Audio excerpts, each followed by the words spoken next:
Hi. Today I thought, well, being in kind of a self-quarantine at the moment, would be a good time to roast some coffee. So I'm going to head to the camouflage shed.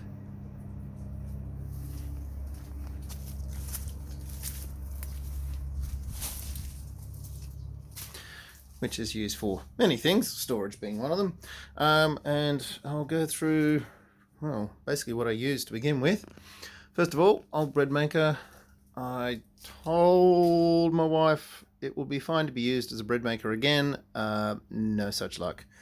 We've got holes. Basically, I pulled everything out and directly connected the wiring to the motor, so all it does is stir when it's turned on. That's with our fire blanket wrapped bucket. The only issue I have with it is the paddle. The paddle seems to keep wanting to lift off. I haven't found a good way to wedge that down so it doesn't keep lifting and getting beans stuck underneath, which is a bit of a pain. At the beginning I used to use a multimeter with a basic thermocouple probe on the end of that, like so, which was fine, but I have since acquired one of these thermometers with a dual input and USB, which talks to Artisan software. So that has been very handy. Use that in conjunction with secondhand Ozito heat gun, which has, as you can see, very rough temperature control. It's sort of fairly large steps, so the only way I can kind of keep track of it is by using, very belt and braces here, a basic watt meter, which I will turn on the power now. So basically have a whole bunch of stuff. Fan to deal with the chaff while we're doing it, USB light that sits up there once we're going, and pretty much everything is controlled from PowerPoint. So and for bean cooling, old hairdryer from Good Semis, setup, colander, very basic. Okay, so pretty much I will start by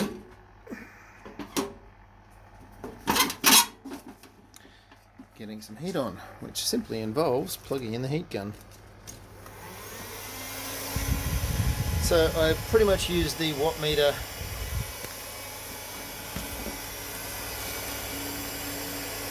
as a basic guide to where what my input is. So I'm just going to basically just heat the barrel up to, come back. Okay, so reset.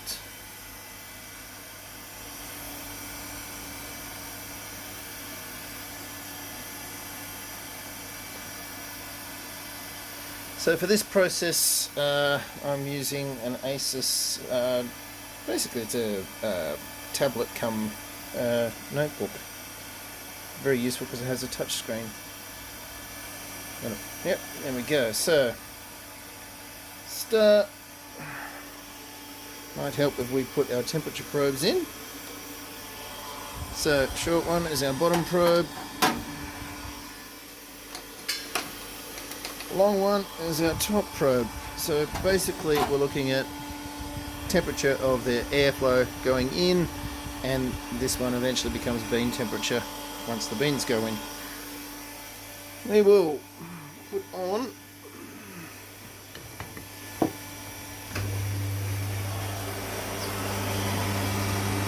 so now we have our paddle going.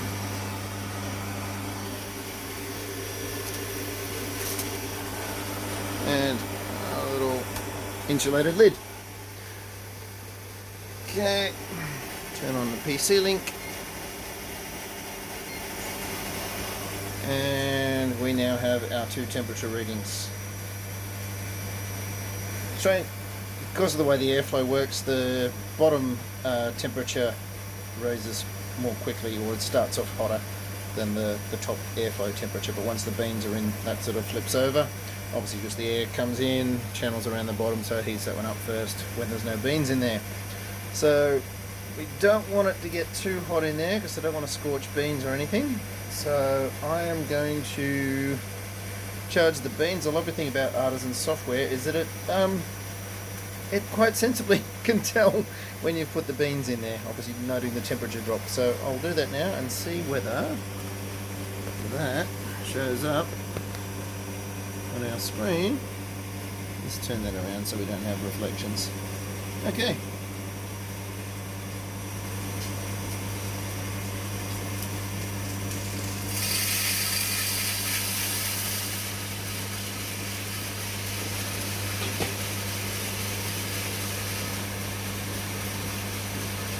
Okay, so you can see Artisan has figured out that we have charged our beans. I am now going to change the name to the coffee that we are roasting, which in this case is China.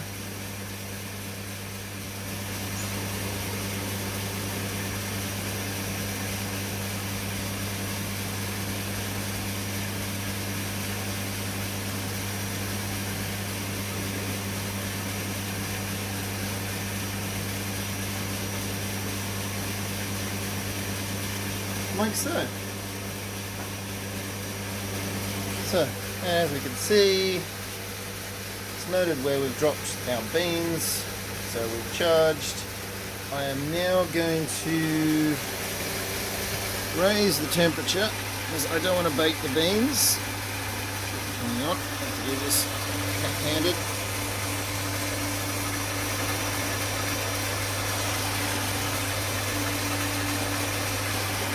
Very basic setup, heat gun suspended from the ceiling.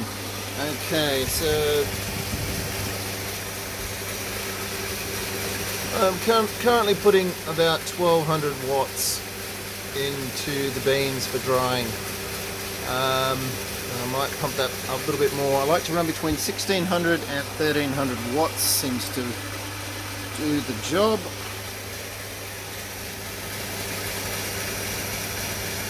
Alright, 1500, that's pretty good.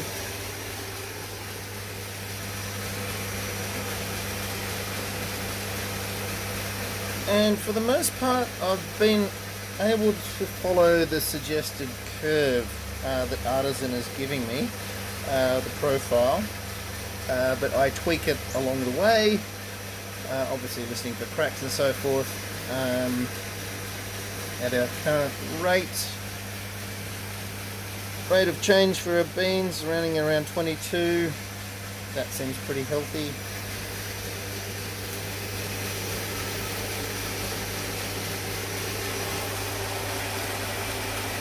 We'll put our light source up.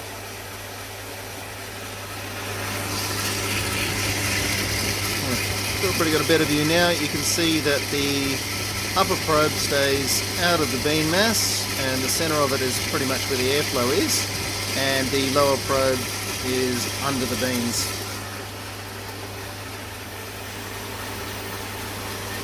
So I find that works quite well. So I will put this here because nothing exciting is going to be happening.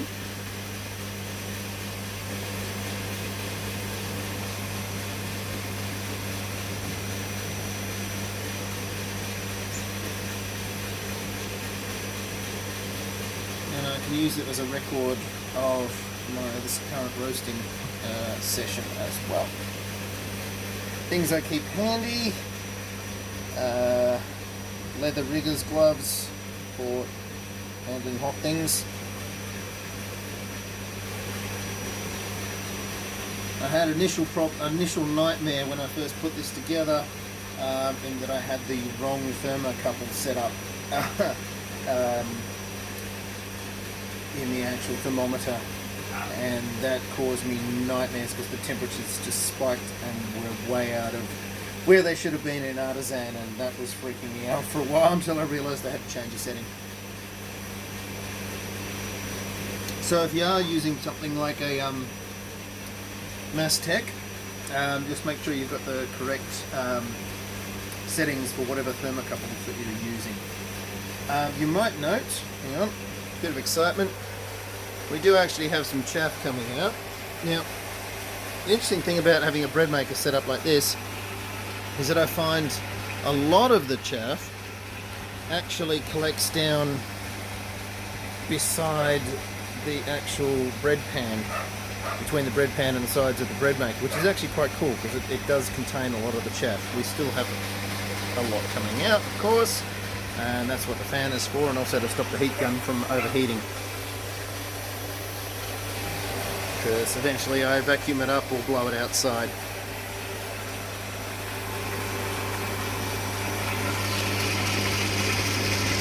Yeah, it's a very chaffy coffee, this Chinese bean. I don't normally see that much chaff this early in the stage, so that's interesting. Something to note for myself.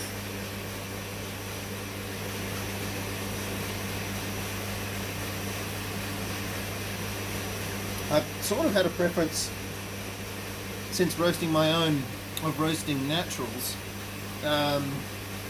because by roasting yourself you can kind of retain the fruit and the acidity and the actual flavours of your origin coffee. I find if I'm doing a dark roast, it sort of defeats the purpose of roasting at home, to be honest. So let's... Alright, our temperature is climbing a little bit high, so I'm going to take that down a little bit.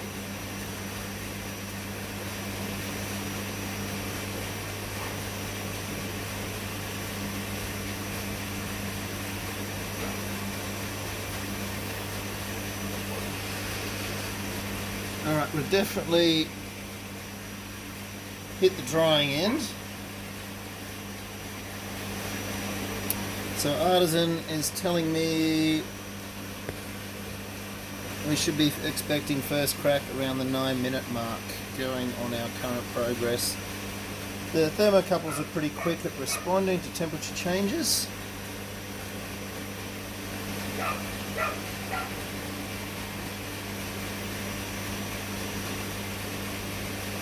So I dropped that down to around 1200 watts input into the heat gun.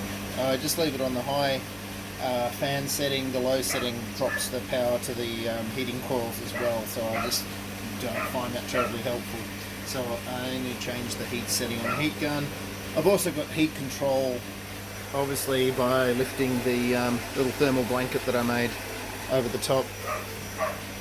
But I like to keep it as contained and controlled as possible, so it's less affected by ambient. Asta, stop it! Sorry, barking dog. Alright, we seem to be following the curve quite nicely. With the settings as they stand, I'm probably slowing it a little bit there. Rate of rise has dropped, but this isn't a natural process, so I probably don't need to worry too much about subtlety. Just interested to see what it tastes like.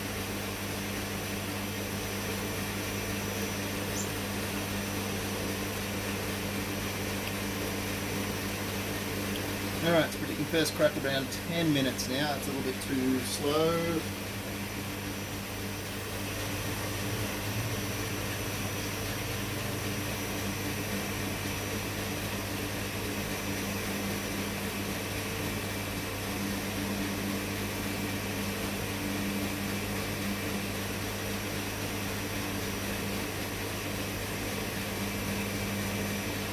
Alright, heat gun is now set for 1600 watts.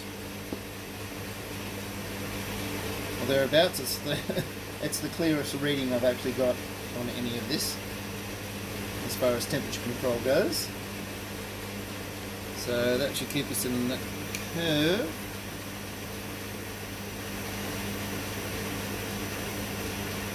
So that seems to have really messed with our rate of rise there.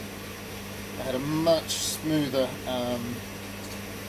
process when I was doing some Brazilian natural process the other day. Yeah, that seems a bit steep. I'm going to crank that temperature down again.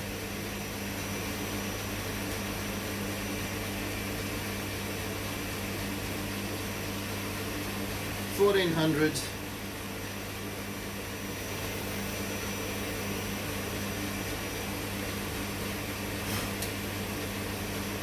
Alright, there was a crack, another, yep, I'll call that start of first crack.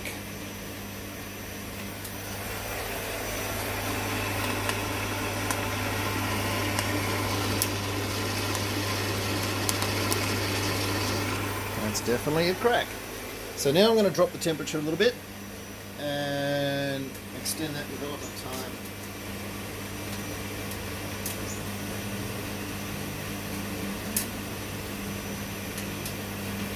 Drop that to about 1200.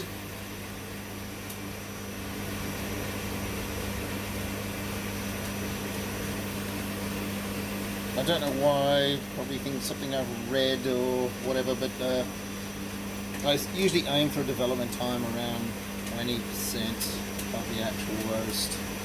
Again, just to stay in this curve.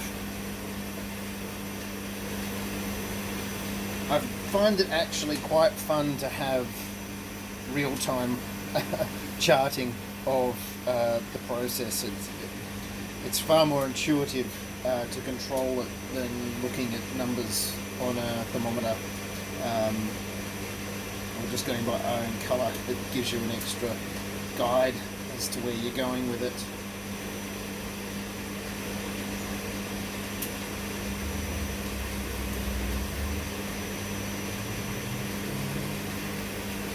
These not being naturals will probably take a little bit further than what I normally do. Let's have a look.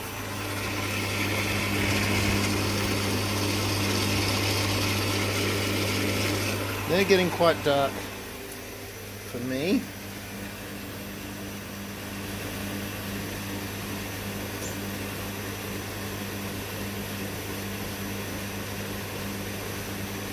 So we've had that little drop and peak that people talk about.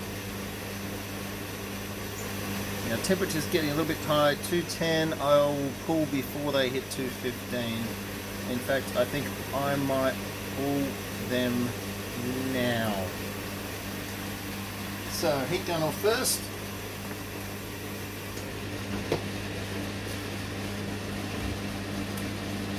Keep the stirrer going.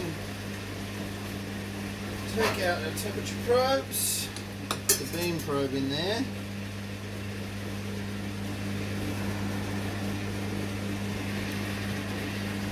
Blow up.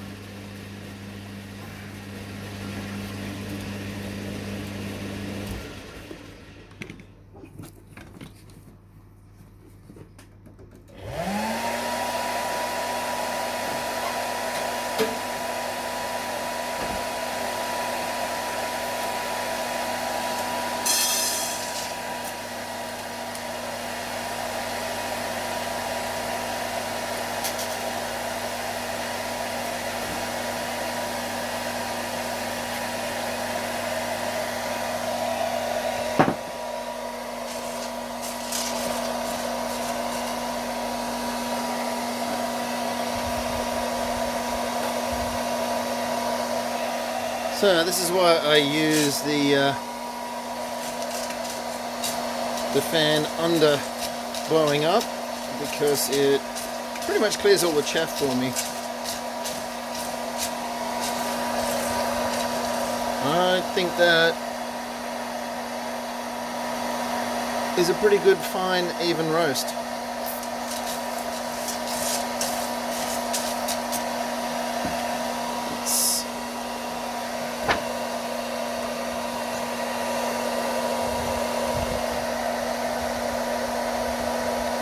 So about a 9, I think.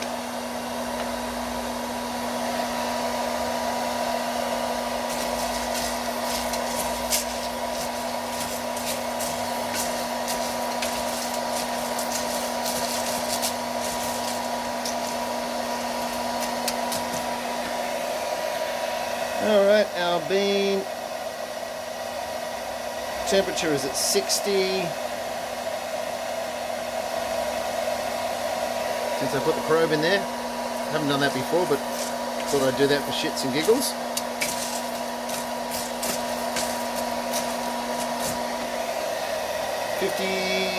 Alright, beans are cool, so cooling end. And there's our roast. 19.8% development time.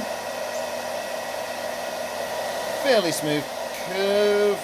Peaked a little bit, went a little bit high in the development time, but like I say, these aren't a natural process. Bean. So it will be interesting.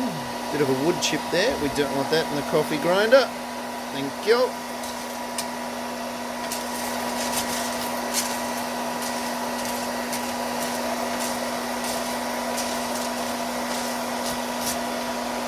So yeah, there's the process.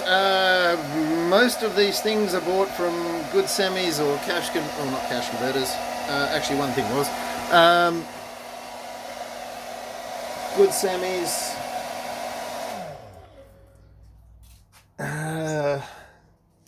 This I ordered online from one of everyone's favourite Asian online stores, AliExpress. This bread maker had been in the house for 10 years and hadn't been used for a bread maker for that long, so I felt that was sacrificial. And had this for a while, so that wasn't a problem either. And works beautifully with the touchscreen.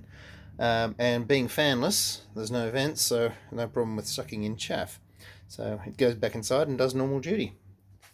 And yeah, coffee from Coffee Snobs. And there we go. Hope you found it useful.